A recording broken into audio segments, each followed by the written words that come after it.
Iako je tek prvi dan travnja, neki građani već su se požalili kako nisu dobili mirovinu za ožujak.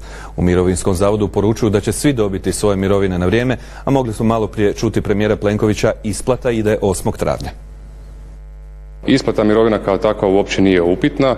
Uobičajena je praksa da se ona isplaćuje 10. u mjesecu, ali evo obzirom da je sljedeći tjedan 10. pada na Veliki petak, postoji mogućnost da i ona bude plaćena koji dan ranije, s time da ćete o tome biti naravno naknadno obaviješteni. Ono što bi na ovo vaše pitanje odgovorio, postoje neke poslovne banke koje već 1. u mjesecu isplaćuju svojim korisnicima mirovinu na temelju podataka koje im dostavlja Hrvatski zavod za mirovinsko osiguranje u digitalnom obliku.